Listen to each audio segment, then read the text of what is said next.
justos juicios de Dios. Los justos juicios de Dios. La Biblia nos revela que el Dios de la Biblia es un Dios de misericordia y de amor, pero que también es un Dios que es el juez y el legislador de la moral. El Dios de la Biblia no ha dejado que ninguna de sus criaturas que Él ha criado, llámense ángeles o seres humanos, puedan determinar por ellas mismas o por nosotros mismos qué es bueno y qué es malo. Porque simplemente somos criaturas que no tenemos esa capacidad. Cuando Dios, al iniciar la creación del ser humano, le dijo a Adán: ahí están los árboles que puedes comer, pero hay un solo árbol que tú no puedes comer.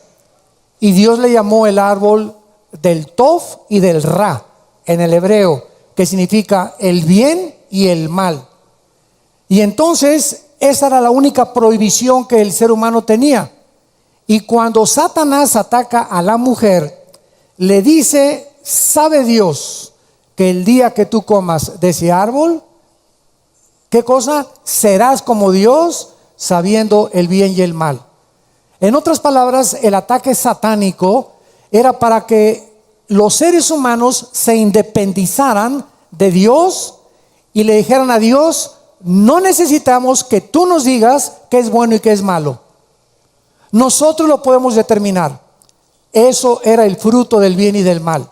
Cuando ellos comieran de ese fruto, se iban a independizar, y ellos ahora cayeron en la trampa, iban a decir qué es bueno y qué es malo. Y desde el huerto del Edén hasta los días en que vivimos del siglo XXI, los seres humanos se encuentran confundidísimos, porque hasta este momento no se puede determinar en la mayor parte de los seres humanos qué es bueno y qué es malo. El ejemplo más grande de esto es al grado de la descomposición social a la que hemos llegado, al punto de ver que el gobierno de Estados Unidos en junio del año pasado legislaron 5 de 9 jueces de la Suprema Corte de Justicia norteamericana que se podían casar los hombres con los hombres y las mujeres con las mujeres. O sea, el ser humano se está atreviendo ya a redefinir lo que es la familia y el matrimonio. Y eso Dios no nos lo dejó a nosotros. Entonces al ratito no solamente se va a legislar eso, que ya está legislado desde luego, sino que también está por legislarse la pederastia. Se calcula que en 2 o 3 meses ya hay las suficientes firmas en Estados Unidos para que los pederastas digan: pues es que nosotros no tenemos atracción sexual ni a los hombres ni a las mujeres, sino a los niños. Imagínense nada más. Y al ratito, ¿verdad? Oye, es que yo no me conformo con una, quiero 3. O una mujer con 4 hombres. Entonces hemos llegado a un punto precisamente donde nos consideramos los seres más racionales, más ecuánimes, más maduros, más inteligentes, donde hemos perdido la brújula completamente y estamos nosotros determinando lo que es bueno y lo que es malo. Ya no Dios. Ahora el hombre toma la posición de Dios y redefine la institución más sagrada, más santa, el fundamento de toda sociedad, que es el matrimonio. Esta es la razón por la cual Dios tiene que juzgarnos, porque nos hemos atrevido a convertirnos en dioses y hemos creído la mentira de Satanás.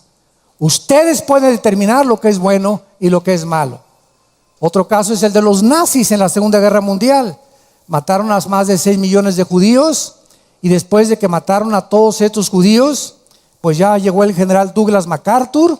Entraron en el día D por Normandía en Francia, avanzaron las tropas aliadas, Inglaterra, Estados Unidos, Rusia, ¿verdad? Por el lado del este, entraron hacia Alemania, llegaron a Berlín y encontraron la masacre que los nazis habían hecho. Capturaron a varios generales y a varios de los más grandes capitanes del nazismo, y entonces los llevaron a juicio en 1946-47 del siglo pasado, que se llamó el famoso juicio de Nuremberg, porque se hizo en la ciudad de Nuremberg, en Alemania, que está muy cerca de Berlín. Y en este juicio se trató de demostrarles a los generales nazis sobrevivientes de la Segunda Guerra Mundial de que lo que habían hecho era un genocidio, era una masacre, era una abominación. Llámese judíos o negros o blancos, nadie tiene el derecho de decir esta raza no debe existir. Y entonces los abogados que trataron de inculpar a los nazis, cuando se levantaron ellos para defenderse, dijeron lo siguiente: es que nosotros recibíamos órdenes del Führer, no nos pueden culpar de crímenes de guerra, porque ¿quiénes son ustedes los occidentales para decir que esto era malo, si para nosotros era bueno? Y el Führer nos convenció de que la raza aria era la que iba a poblar Europa en los próximos años y a conquistar el mundo.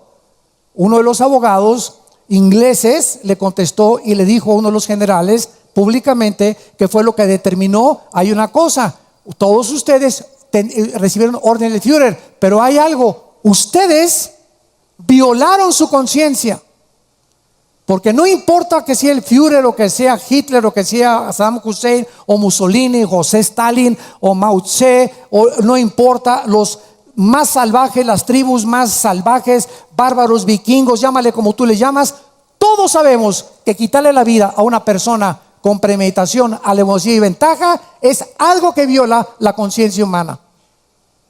Y ahí no pudieron discutir nada, ¿verdad? Pero estos nazis habían llegado a concluir de que ellos podían determinar que matar a los judíos no era malo, porque era una raza que tenía que ser exterminada para que prevaleciera otra raza, la raza aria. Y así estamos en la guerra, moralmente, antropológicamente, físicamente, tratando de siempre estar buscando nosotros definir qué es bueno y qué es malo. Es interesante que la Asociación de Psicología en Estados Unidos, en Los Ángeles, ya han llegado a la conclusión, escuchen ustedes, han llegado a la conclusión de que ahora los psicólogos ya no saben quién está loco y quién no está loco. Ya no pueden definir quién es una persona normal y quién es anormal. ¿Qué es normal para muchos?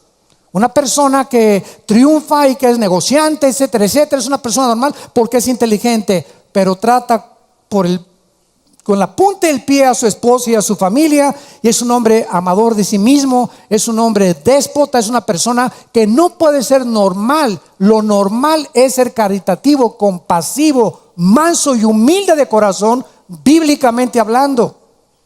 Viene el gran filósofo Nietzsche, Friedrich Nietzsche, a principios del siglo XX, y determina y dice, después de leer el cristianismo, Nietzsche concluye en sus libros El Zaratustra, así habla del anticristo, etcétera, etcétera. Cristo fue un perdedor, porque concluyó: si Cristo hubiera sido una persona inteligente, no hubiera escogido a personas ignorantes y, como decía Cantinflas, desleídas y desletradas. Pero se equivocó al escoger a pescadores incultos. Y además, las sugerencias que Jesucristo dio al mundo, dijo Nietzsche, van en contra del superhombre, porque el superhombre debe ser no débil, ni manso, ni humilde, porque la mansedumbre y la humildad son características de hombres que nunca van a lograr nada en la vida. Se necesita ser fuerte, se necesita ser orgulloso, se necesita ser impetuoso para poder conquistar a la sociedad, porque el mundo es un asco y un basurero donde vivimos. Y si tú eres manso y humilde, te va a comer la demás gente. Aquí tiene que ser el pez más fuerte el que se come al pez chico. Y si quieres ser el pez chico, te va a comer el pez fuerte. Esta es la lógica que concluyó Friedrich Nietzsche en su sermón y en sus conclusiones filosóficas.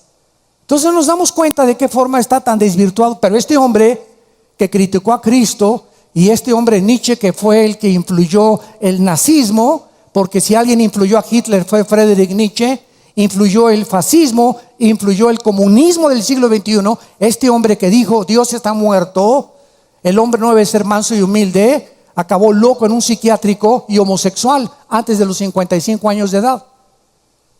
Y en la casa de Nietzsche en Alemania, él había puesto Dios está muerto. Y cuando él murió, alguien puso arriba, Dios vive, Nietzsche ya se murió. Para que podamos entender todas estas cosas, tenemos que entender algo, ¿verdad? No somos dioses.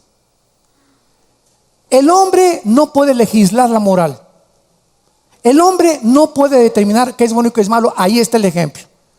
Porque cuando se le concede al hombre la libertad de poder hacer una jurisprudencia o de poder emitir juicios sobre es que no es malo que se casen los hombres con los hombres o las mujeres con los hombres, o en otras religiones como el mormonismo se permite el politeísmo y todo, que se casen hombres con 5 mujeres, etcétera, etcétera. Si vamos a llegar a esos grados, entonces cada quien va a determinar qué cosa es bueno y qué es malo, y ahí nos damos cuenta que no se puede, porque un grupo dice una cosa, otra cosa. Entonces, ¿quién tiene la razón?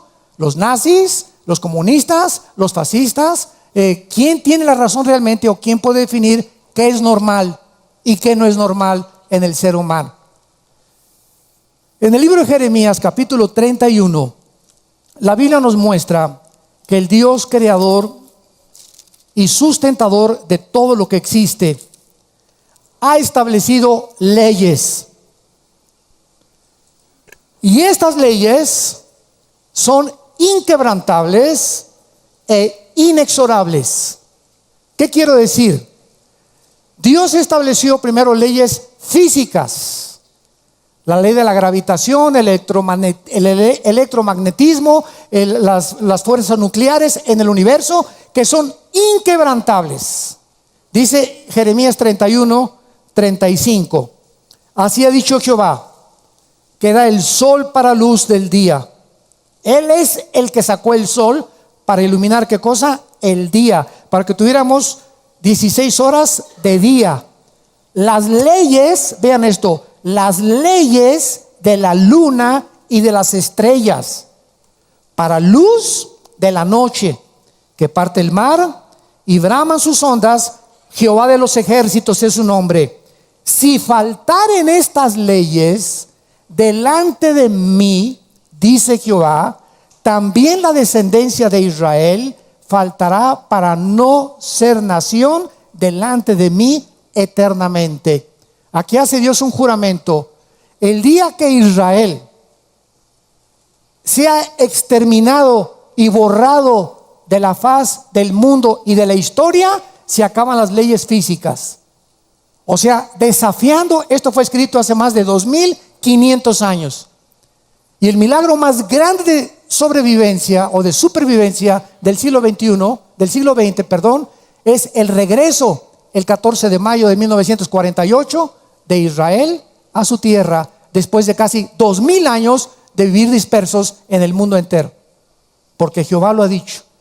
Y esta sobrevivencia de este pueblo no es que sean mejores que los judíos, ni que los palestinos, o que los árabes, o que italianos, o que mexicanos. Simplemente es un grupo étnico que Dios escoge para que se concentre la historia ahí, y para que veamos ahí el termómetro de cómo sus leyes se cumplen, al ver que este pueblo es un milagro que esté todavía vivo. Ya murieron y fueron sepultados los sumerios, los egipcios, los babilonios, los persas, etcétera, etcétera. Y la única civilización o grupo étnico que ha sobrevivido a la historia han sido los judíos. Y dice el versículo 37, así ha dicho Jehová, si los cielos arriba se pueden medir. ¿Estamos en qué siglo? En el 21. Y hasta ahorita a grandes pruebas hemos llegado hasta Marte y a Luna en 1969, ¿verdad? Y hasta ahí llegamos nuestros pininos que hemos hecho. Pero fuera de Plutón y del universo, imposible que nadie jamás pueda medir el universo. Si alguien puede medir y explorar abajo los fundamentos de la Tierra, estamos en el siglo XXI y hasta ahorita nadie ha entrado y llegado al centro de la Tierra. ¿Cuántas películas han hecho de eso, verdad? Viaje al centro de la Tierra. Y me acuerdo que yo vi una parecida a esa. Lo único que se sabe es que el centro de la Tierra es fuego, y que es incandescente lo que se encuentra en el núcleo de nuestro planeta, que es que cabe 1.000.000 de veces en el Sol. El Sol es 1.000.000 de veces más grande que el planeta Tierra. Entonces Dios pone a Israel y Dios desafía a los seres humanos hace 2.500, 2.600 años para decirnos que esas leyes son inexorables, inquebrantables. Muy bien, así como esas leyes que gobiernan el universo son inquebrantables y son inexorables, si yo ahorita voy caminando así y quiero dar este paso, me caigo. ¿Por qué me caigo? Yo digo, no me voy a caer, pues aunque yo diga y me proponga, me caigo, porque hay una ley que se llama la gravedad, que atrae todo hacia el centro de su tierra, lo que tiene poco más peso que el aire. Entonces, de la misma forma, si tú quieres violar una ley moral que Dios ha establecido para cuidar nuestros cuerpos y cuidar el matrimonio, lo único que vas a hacer es autodestruirte. ¿Por qué? Porque son leyes inexorables. Dios es el que ha establecido las leyes, no nosotros. Él es el juez, Él es el legislador, y como tal sería un monstruo, un Dios, que no castigara el pecado. Dios tiene que castigar el pecado, porque la paga del pecado es la muerte. Y por el amor que nos tiene al habernos creado y no queriendo que nosotros pagáramos por esos pecados que todos nosotros hemos cometido, cuelga a su hijo hace 2.000 años en una cruz y lo exhibe como un guiñapo humano, maltratado, escupido, bofeteado, torturado física, mental y espiritualmente por el mundo ahí en esa cruz, para decirnos desde esa cruz: los amo, te amo, te amo, estoy enamorado de ti, estoy apasionadamente enamorado de ti. Y si hay alguna forma en que tú me pidas decirte cómo me demuestras que me amo, ve mi cruz.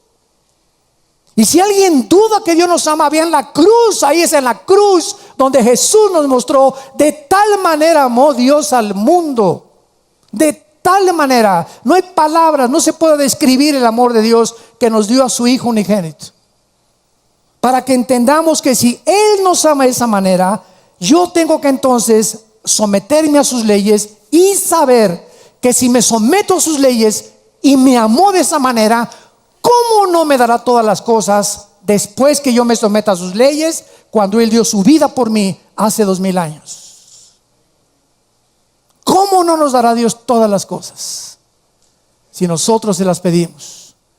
Y Él es poderoso para hacer que nosotros abunde siempre toda gracia, y todo lo que le pidamos nos lo dará mucho más abundantemente de lo que tú le has pedido, según el poder. El Espíritu Santo que mora entre nosotros es el que intercede y el que nos lleva al altar de Dios para acercarnos al trono de su gracia y alcanzar misericordia en el tiempo oportuno. Hebreos 4:15. Este es el Dios que estamos sirviendo y tenemos que entenderlo. No podemos violar las leyes de Dios sin acarrear consecuencias gravísimas a mi vida. Si yo peco, escuchen esto, si yo peco, no es verdad que solamente me estoy lastimando a mí. Si yo peco, automáticamente estoy lastimando también inmediatamente a mis hijos, a mi esposa, mi trabajo, mis amistades y todo lo que me rodea. Es como una contaminación, como una radiación el pecado. Entonces el pecado tenemos que odiarlo con la misma pasión que amamos a Dios. Con la misma pasión, dice la Biblia, aborrezcan, Romanos 12, aborrezcan el pecado. Tenemos que odiar todo aquello que va en contra de las leyes de Dios. Y van ustedes a ver cuán grande es la bondad que Él tiene para todos los que esperan en su misericordia y le aman y quieren obedecer sus leyes y sus mandamientos. Vamos al libro del Génesis capítulo 6 y vamos a comenzar desde el principio y vamos a ver los diferentes juicios y el origen de los juicios de Dios. Vamos a ir aprendiendo en esta serie la razón por la cual Dios tiene que juzgar, y vamos a acabar concluyendo que es un Dios, ¿verdad?, justo. Por eso la serie se llama Los justos juicios de Dios, pero que son incomprensibles para la mente natural, para la mente carente del Espíritu Santo, para los seres humanos que no entienden sus pensamientos ni sus caminos. Estoy hablándole al pueblo de Dios, porque ustedes como pueblo de Dios y como lo que somos soldados de Dios, tenemos que entender al comandante que estamos siguiendo, por qué nuestro comandante y por qué ese Dios hace lo que hace en un mundo que no le comprende. Y este mundo que no le comprende, que es la primera defensa del ateísmo. Yo el 90% de los ateos con los que he debatido, siempre, yo ya los conozco, me sacan como su primera espada, su primer argumento para esgrimir por qué Dios, si es Dios bueno, permite los tsunamis y los terremotos, y porque permite al chamucón que ande por ahí con un trinche picándoles a todo mundo, y el diablo, etcétera, etcétera. Es su primer argumento. Dentro de esa mente que niega a un autor y legislador, lo comienzan a interrogar y a traerlo a un banco de los acusados y a decirle: ¿tú por qué permitiste esto? A ver, contéstame, Dios. Si yo fuera tú, yo no hubiera hecho eso. Para mí el amor eso no es, chiquito. Eso no es el amor. No me digas que eres un amor misericordioso si permite todo lo que está permitiendo. Semejantes chinches con cerebro de renacuajo y de caracoles se atreven a creer que por no entender muchas cosas que están sucediendo y que ellos le atribuyen a una maldad de Dios, el poder decir y concluir: Dios no existe. Por eso el ateísmo es insostenible filosóficamente, porque para eso existe lo que se llama la teodicea teológica, o sea, la forma de defender. Nosotros hemos estado puestos, dice Filipenses 1, para defender el evangelio. Y nosotros, los soldados de Cristo, el pueblo de Cristo, estamos puestos para defender nuestra fe con argumentos lógicos que hacen pedazos todo argumento y toda altivez que se levanta contra el conocimiento de Dios, llevando cautivo todo pensamiento, toda ideología a Cristo Jesús. La Biblia hace pedazos cualquier sistema de pensamiento humano, porque poderoso es Dios para hacer que nosotros abunde toda gracia, a fin de que podamos siempre tener todas las cosas y abundemos en buenas obras. Veamos entonces la razón de por qué existen muchos juicios de Dios. En otras palabras, vamos a descubrir que hay muchas maneras en que Dios te puede juzgar a ti y a mí como individuos. Hay muchas formas en las que Dios puede juzgar a una familia. A unas de una forma u otra. Hay muchas formas en las que Dios juzga a unas naciones. Vamos a ver cómo Sodoma y Gomorra fue ¡pum!, exterminada en menos de 24 horas sin advertencias. Vamos a ver cómo es posible que muchas personas, familias o naciones llegan a un punto donde en la Biblia se llama la copa de maldad, o cuando se llena, o cuando han llegado al colmo de sus maldades, que es ahí cuando solo Dios sabe que necesitan caer ¡bum!, sus juicios y eliminar esa familia, esa persona, esa nación, ese imperio, porque colmaron la copa, se llenó la copa de la maldad y se comienza a desparramar. Y si Dios deja que se siga desparramando eso, va a infectar a muchos. Y para que no siga desparramando y el jitomate no pudra a los demás jitomates, saque el jitomate de la caja para que sobrevivan los demás. Y por eso muchas veces Dios se lleva a muchos seres humanos a casa o al infierno antes de tiempo, a familias y a naciones también. Y esto lo vamos a descubrir poco a poco. Vamos en Génesis capítulo 6. Y este es uno de los ejemplos cuando la maldad, la pecaminosidad llegó a un punto tal que Dios se vio en la necesidad de tener que enviar un diluvio, un juicio que cubriera toda la tierra y que murieran todos los seres humanos, todos los animales, menos los que Dios le permitió a Noé meter en el arca.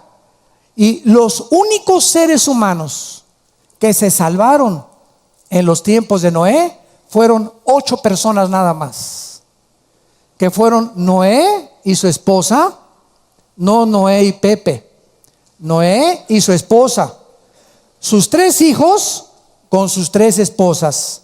Entonces 8 personas son las que Dios consideró que deberían volver a repoblar la tierra, porque vamos a descubrir que en los tiempos de Noé la infección era genética.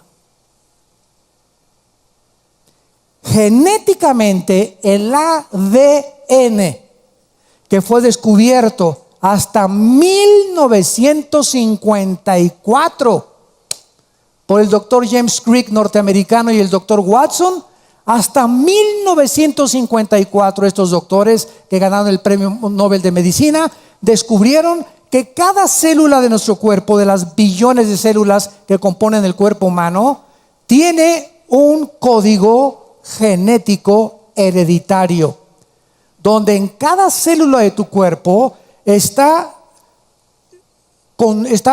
concretamente resumida, está sintetizada, codificada tu vida, tus ojos, tu estatura, tu color de pelo, tus antecedentes y todos los antecedentes de tus tatarabuelos, maldiciones y bendiciones. Todo va automáticamente y se concentra en un software que llamamos el ADN, que es información codificada. Y esto es lo primero que Satanás atacó antes de que se descubriera y se entendiera la transmisión de la herencia y de la genética de los seres humanos. Porque el primero que descubrió que el ser humano transmite algo a sus hijos, a sus nietos, bisnietos, etcétera, etcétera, fue Gregorio Mendel, 1860. En el siglo XIX, Gregorio Mendel descubre las leyes de la herencia, nada más. Es un monje que comenzó a hacer unos experimentos con unos chícharos y se dio cuenta que si sembraba a una uva, nacía uva exactamente con las características de la uva. Los chícharos tenían las características de los chícharos, el color verde, la uva el color morado, la naranja, las semillas de la naranja iban a producir exactamente las características y las cualidades vitamínicas y nutriológicas que tenía la naranja, el mango, etcétera, etcétera. Y vio que cada cosa se reproducía exactamente como la Biblia lo dijo antes de 1860, 4000 años antes, que cuando Dios creó el mundo, Génesis 1, 11 y 12, las semillas de la naranja iban a nacer naranjas, el chango iba a producir changos, el rinoceronte, el dragón, dragones, el caballo, caballos, la vaca, vacas, caballo vacuno, caballo porcino, quinos, perros, etcétera, etcétera, y nunca un rinoceronte, una jirafa, ni un dinosaurio, un camello, ni un hipopótamo, un cocodrilo. ¿Por qué? Porque el ADN impide e impedirá la evolución. Señores evolucionistas que nos escuchan y que enseñan en sus escuelas, en sus preparatorias y en su universidad que venimos de tu abuelita Chita. Es incongruente, es anticientífico, antibiológico, antifísico la evolución, pero se sigue enseñando. ¿Por qué se sigue enseñando? Porque se carece de la revelación divina de Dios. Y porque haces a un lado de Dios y quieres partir de tus pensamientos y de tu investigación científica y de tus ensayos que trascienden la capacidad humana y concluyes que según lo que yo veo y lo que he experimentado, pues yo creo que a lo mejor, como yo no estoy seguro, venimos del chango y somos el proceso evolutivo de un desarrollo evolucionario accidental. Y tienen que enseñar eso. ¿Por qué? Porque no tienen otra alternativa. No hay más que otra alternativa, la Biblia. Y miren, no le saque, decimos en mi tierra. ¿Por qué le tienen miedo a la verdad? ¿Por qué tienen miedo que vayamos a las universidades y les demostremos a los estudiantes que hay más evidencias científicas de la creación en Génesis que la teoría de la evolución? La teoría de la evolución no tiene una sola evidencia científica que somos el proceso o una mutación de una especie a otra especie. No hay una sola prueba. No hay una sola prueba. Y todas son especulaciones, hipótesis, filosofías, ideologías, bla, bla, bla, bla, bla. Entonces, en Génesis encontramos el primer juicio de Dios. Y qué interesante es que el origen del juicio es que existió una contaminación genética. Pero veamos rápidamente esto y las razones del juicio. Versículo 3, Génesis 6:3. Y dijo Jehová: no contenderá mi espíritu con el hombre para siempre. O sea, Dios establece desde el principio: no me voy a pelear contigo, no te voy a obligar, no te voy a tratar de ninguna forma de obligar, porque si te obligo ya no nace de ti. Es como un matrimonio. Me caso contigo, Chencha, yo no te puedo obligar a que me ames. Chencho, yo no te puedo obligar a que me ames. Tiene que ser natural. Yo no voy a tratar de extorsionarte durante el matrimonio, ni comprarte demasiados regalos para comprar tu amor. O me amas porque te nace, o yo no te puedo, porque yo no puedo cambiar tu corazón. Nadie puede obligar a nadie, ni a mis hijos, ni a mi esposa, ni a mi perro siquiera. Tú no puedes obligar a nadie a que te ame si no nace el amor en esa persona, en ese perro, en ese hombre o en esa mujer. Es algo que tiene que ser natural. Si tu esposa no te ama, tú no vas a obligar a tu esposa ni a tu novia que te ame. Esto estás luchando contra la pared. ¿Por qué? Porque tiene que ser natural. Y si no te ama y estás casado, el único que puede cambiar el corazón para que te ame tu esposa es Dios. Y tal vez has pasado o estás pasando un proceso ahorita donde te sientes lastimado, etcétera, etcétera, porque Dios está tratando con tu vida. A lo mejor has sido terco, no lo has querido obedecer, te has endurecido. Entonces se está endureciendo el corazón de tu esposa para que cuando tú cambies, Él es el único que tiene el poder de cambiar el amor de la esposa por el esposo, o de que tu esposo te ame también a ti verdaderamente. Pero no trates nunca de obligar, ni extorsionar, ni chantajear a nadie para que te ame, porque estás luchando en contra de la naturaleza. Dijo Dios: no contenderá mi espíritu con el hombre. Así es Dios. Si Dios nos obligara a que le amáramos, si Dios nos obligara a que le obedeciéramos, si Dios pudiera hacer algo para que fuéramos santos sin que tuviera Él que hacer nada absolutamente en cuanto a violar nuestra libertad, ya no sería normal el amor de nosotros. Alguien una vez me dijo: no habría manera que Dios hubiera hecho un universo, hermano, donde peace and love, nada de muertes, ni crímenes, ni robos, todos, ¿cómo está? Peace and love, peace and love, hagamos el amor y no la guerra, ¿No pudo haber Dios creado un mundo donde no existiera la maldad? ¿Y cuál es la teodicea? La teodicea es la parte de la Biblia que trata de defender la justicia y la maldad que se le atribuye a Dios con el carácter de Dios. Y en una de esas teodiceas, o en esas formas de defender lo que muchos dicen, yo les contesto, y tú les puedes contestar también: si así hubiera sido como tú dices, hubiéramos sido un mundo de robots. A Dios no le hubiera costado nada de trabajo darnos cuerda. Te amo, te amo, te amo, te amo. Y nunca hubiéramos conocido la misericordia. Y Dios no quiso crear criaturas que le amáramos programadas para amarlo, sino que nos concedió el libre albedrío. Nos hizo agentes morales, libres, para que escogiésemos en los 60, 70, 80, 90 años de edad que tenemos en este mundo, que escogiésemos en este periodo de vida descubrir lo que es real, que tiene leyes inexorables, y que sometiéndonos a sus leyes vamos a ser menos miserables y vamos a vivir con más gozo, con más paz, con más seguridad y con más esperanza que haberle rechazado y haber escogido hacer nosotros nuestras leyes y nuestro código de conducta.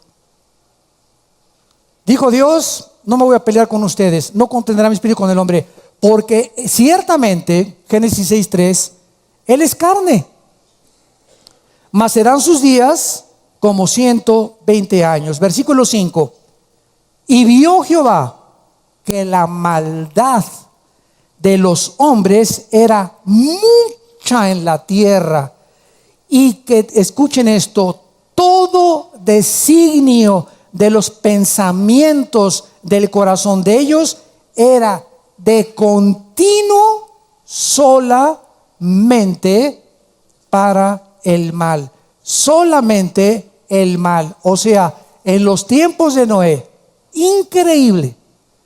Solo 8 personas no tenían esta mentalidad acerca de Dios.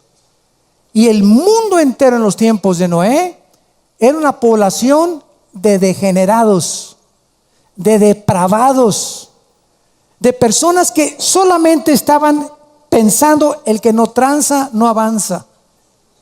Pensando a quién extorsionar, a quién transar, a quién robar, a quién violar, a quién secuestrar, a quién hacerle un mal. No había nada en sus mentes en los cuales Dios pudiera hacer algo.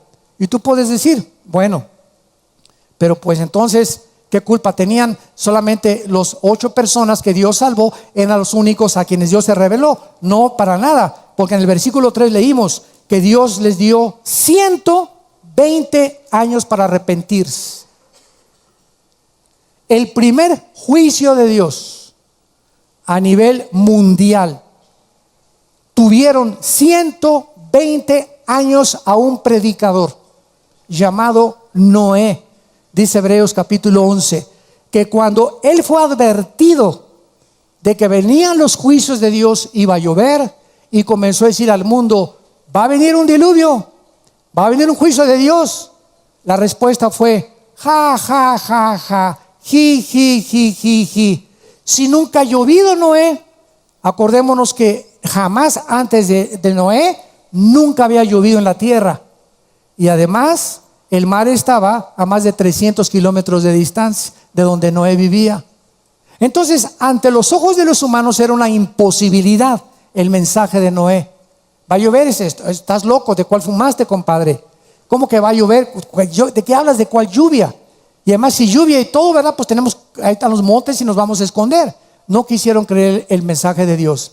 Y nosotros, en el siglo XXI, ¿qué mensaje tenemos? Arrepiéntanse, porque viene la tribulación.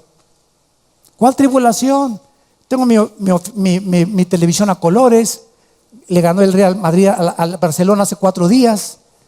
Estamos contentos. Tengo mi coche, mi aire acondicionado. No tengo yo ningún problema. Yo no me estoy preocupando. ¿Cuáles juicios de Dios? ¿De qué están hablando? Yo tengo mi trabajo, vivo mi vida, no me importa nada lo demás. Voy a la iglesia el domingo, cumplo religiosamente, y fuera de eso, en mi oficina nadie sabe que soy cristiano. No he ganado a nadie para Cristo desde que me convertí. Mi familia ni siquiera sabe que mi cambio en Jesucristo, etcétera, etcétera. Y así dice Cristo: como un lazo vendrá su juicio sobre la tierra, y descubrirás que es demasiado tarde para entender que fuimos puestos para traer a la gente a la cruz y vivir para el reino de Dios. Tenemos muy poco tiempo ya para cumplir con este mensaje, y la gente, igual que en los tiempos de Noé, se siguen burlando en la televisión, se casan hombres con hombres, mujeres con mujeres. La sociedad ya lo cree normal, ya es normal, ya es normal.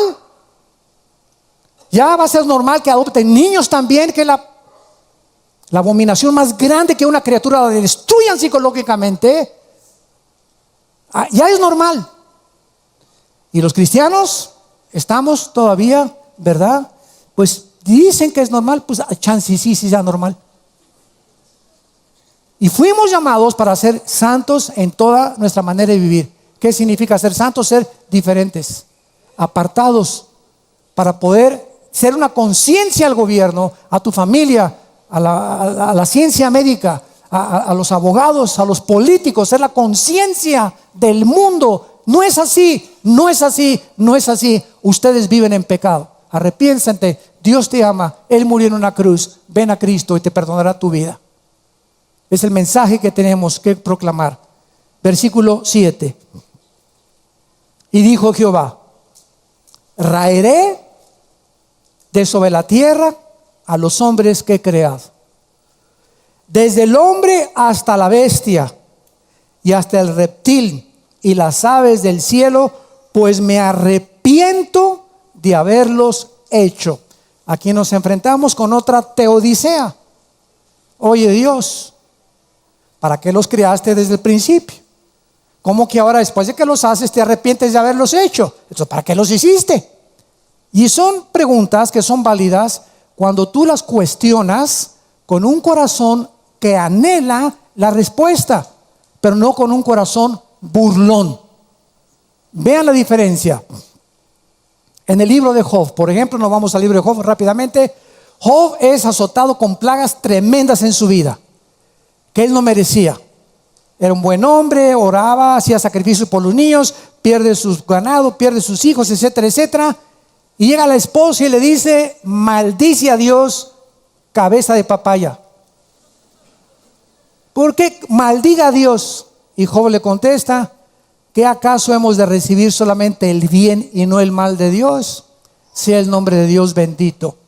Entonces Job tenía todas las oportunidades de haber cuestionado por qué Dios lo trataba de esa manera. Y en el libro de Job descubrimos que Job muchas veces cuestiona a Dios, pero nunca, vean la diferencia. Job venía y le decía: Padre, oh Señor, ¿verdad? Aunque tú me mates, me purificarás como el oro, y yo sé que mi Redentor vive y resucitará, y en mi carne te verá Dios. ¿Por qué esto y el otro? Oh Dios, contéstame. Vean la diferencia. ¿Por qué estoy así? A ver, contéstame.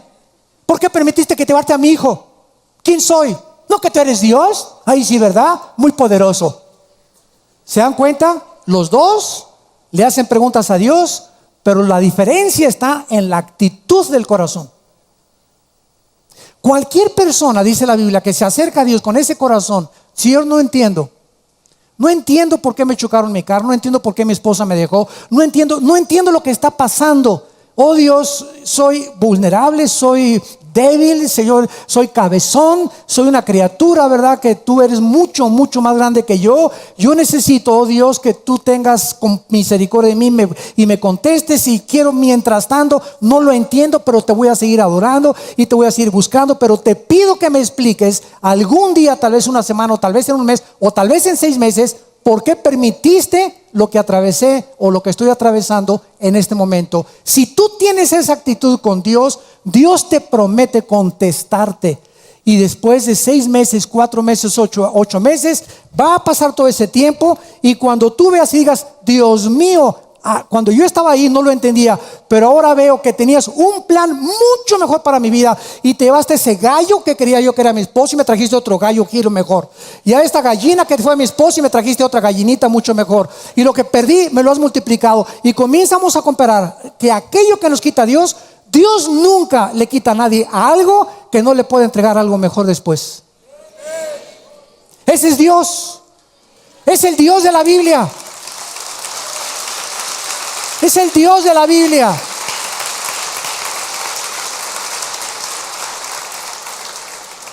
Es el Dios que nos ama. Es el Dios que nos ama. Él nos quiere dar lo mejor, si lo entendiéramos siquiera. Pero somos tercos, cabezones. Pero qué importante es acercarnos con Él, con ese corazón.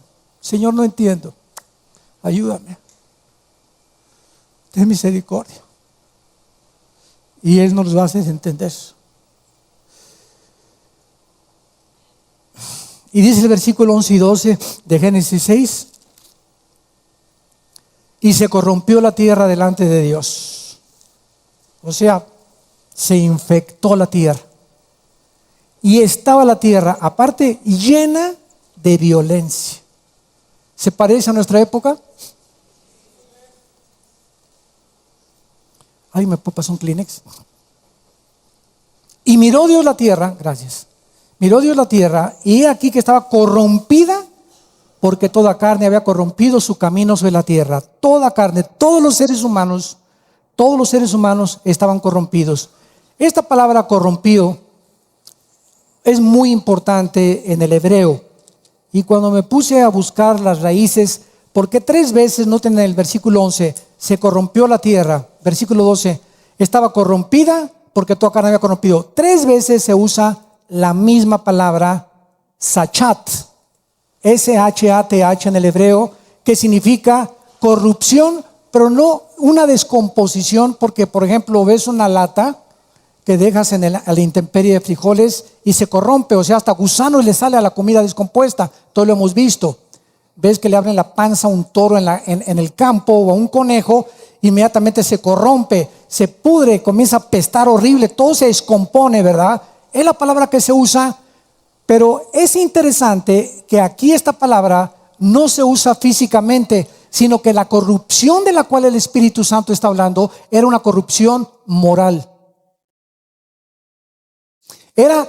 La tierra estaba descomponiéndose moralmente. Y la inmoralidad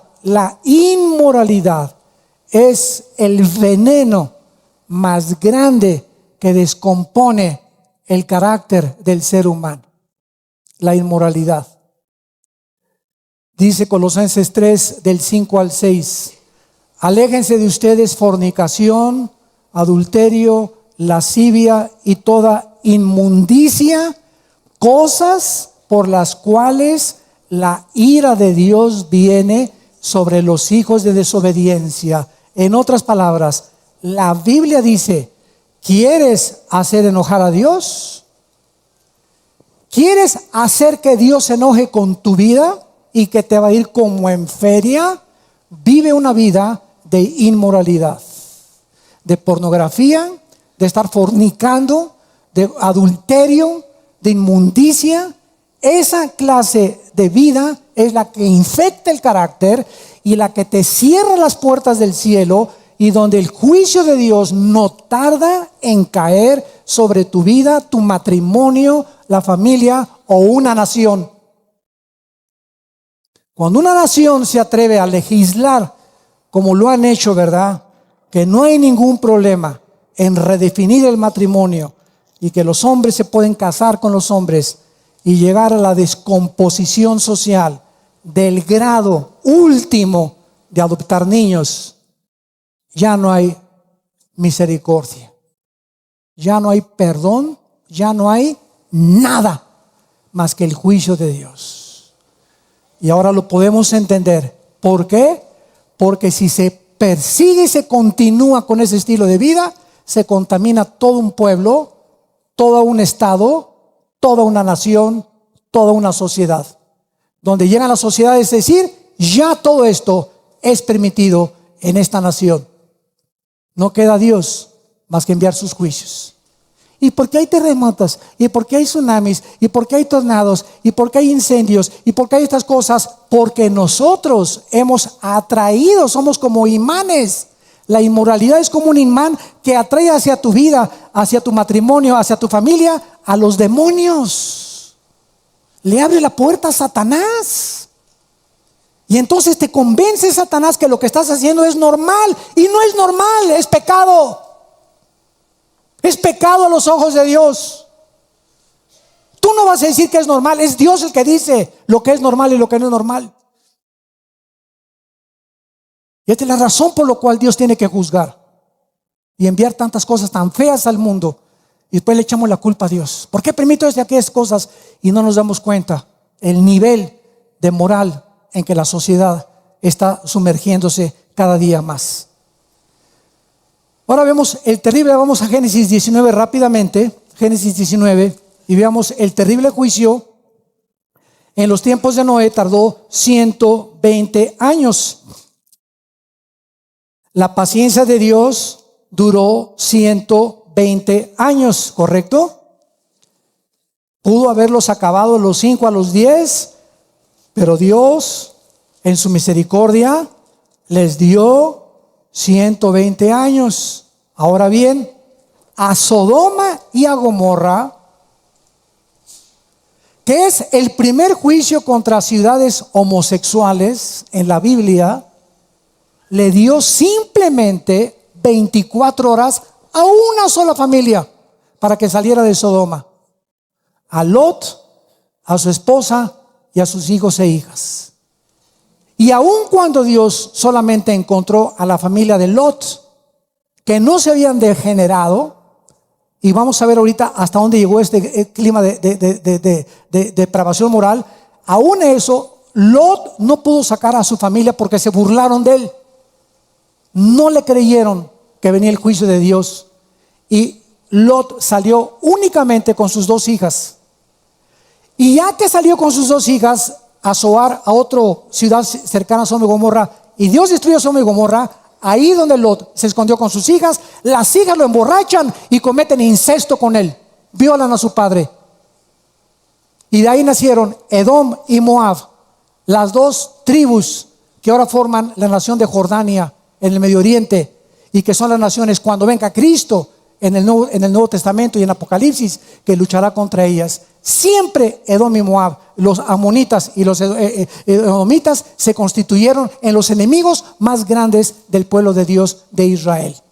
Dice en Génesis 19 versículo 4 que cuando llegaron los ángeles por Lot, después de que Abraham intercedió: oye Dios, si encuentras 50 justos, destruyes a Sodoma, no la voy a destruir. Y si encuentras 40 justos, no la destruyo. Señor, finalmente 10 justos, ¿detienes tu juicio? No lo destruyo. Escuchen esto: mientras haya resistencia de cristianos deteniendo los juicios de Dios, Dios no juzgará a México. Mientras haya iglesias que estamos orando: oh Dios, oh Dios, oh Dios, llorando, oh Dios, trae paz, la paz a México, te pedimos por los políticos, te pedimos por las leyes, etcétera, etcétera. Mientras haya cristianos de veras orando en reuniones de oración: Señor, intercedemos, Dios detiene sus juicios. Es lo que vamos a aprender. En Sodoma y Gomorra no había nadie, no encontraron ni 10, solo uno, que fue Lot. Y dice la Biblia que cuando llegaron los ángeles, versículo 4, versículo 19, capítulo 19, antes de que se acostaran, rodearon la casa los hombres de la ciudad, los varones de Sodoma. Y escuchen esto: todo el pueblo junto, desde el más joven hasta el más viejo. Vemos nosotros que el terrible juicio de Dios sobre Sodoma vino sobre 2 generaciones: los viejos y los jóvenes. ¿Ya lo vieron? Los viejos y los jóvenes, por una razón específica. Si los viejos homosexuales, cochinotes, hubieran sobrevivido, hubieran regresado a cometer los mismos pecados, si Dios los hubiera dejado vivos.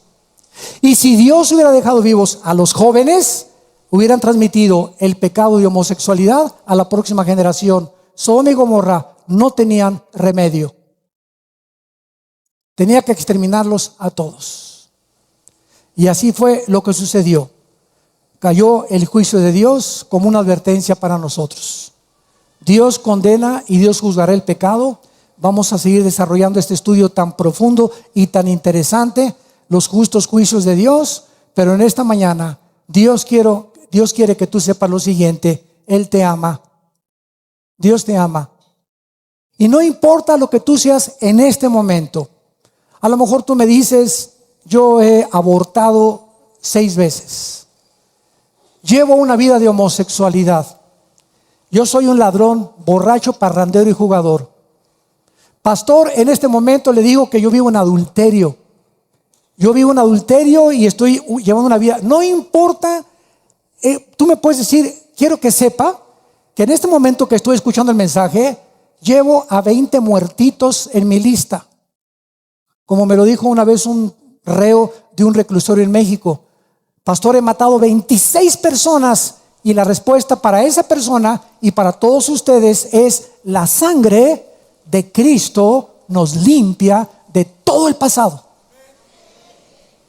Y si tus pecados fueren como el carbón ahorita, que tú me digas: soy el peor de los pecadores, la peor de las pecadoras, para esos vino Cristo, no por los santos ni por los que se creen buenos, sino por los más malos, porque al que más se le perdona, más va a amar a Dios.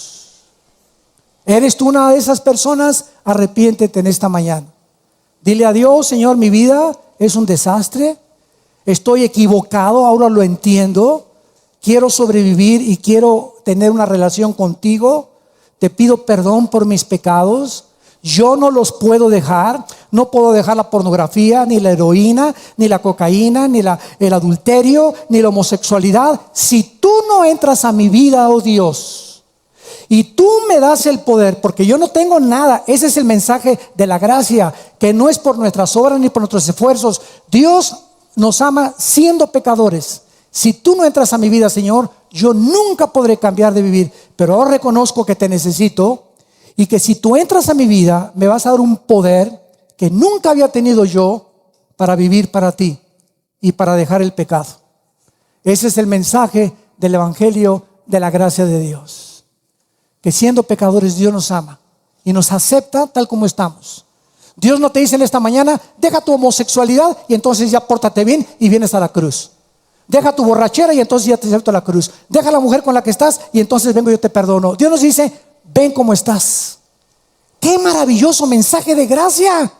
Ven cómo estás, así de sucio, así de asqueroso, asquerosa. Así ven a la cruz y la sangre de mi hijo te va a limpiar. Y si tú fueras como el carbón, vendrás a ser como blanca lana.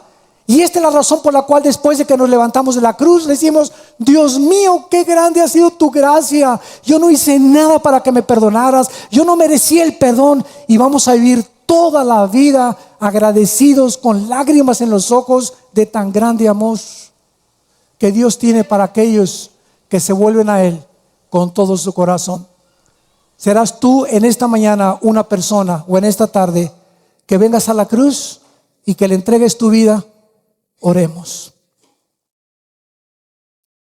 Señor, te damos gracias por la inmensidad y la incomprensibilidad de tu amor,